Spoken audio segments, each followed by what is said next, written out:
Iha loron dahulu kampanye elektoral Partido CNRT halau abertura iha município Manatutu. Quarta-feira loraikne quase tukutolu liu militante no simpatizante Partido CNRT rihum barihum hak besik amba campo futebol Manatutu hodi participa iha kampanye elektoral. Militante sira husi Partido CNRT nebe participa kampanye ne maioria ho transporte hanesang motor na kono iha campo larang no atividade ne retan segurança husi equipa PNTL. Tuir observação equipa jornalista televisão Timor-Post iha terreno hare kata kampanye idane acompanhamos husi presidente CNRT Kairala Sanana Gusmão, secretário-geral CNRT Francisco Calbuadi Lai, inclui deputado Sira husi bancada CNRT. Iha abertura kampanye CNRT ne hahuho música hino nacional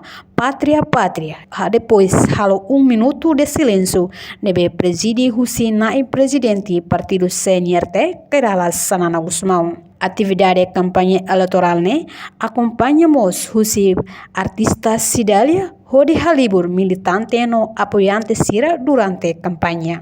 Mas que loron manas me bem militante Sira la senti loron manas no la senti kolen ho hamlaha Sira continua firme hodirona no acompanha campanha ne to remata.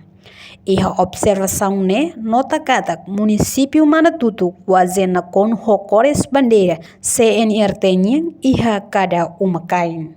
Reportagem equipa cobertura televisão Timor-Post.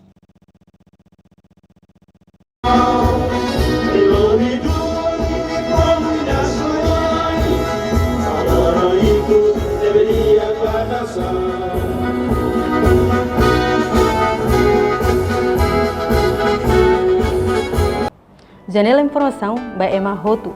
Atu reta informação atual diakliu kita haluha haneham botão subscribe, like, halo comentário no farretutang ba media sosial Hotu.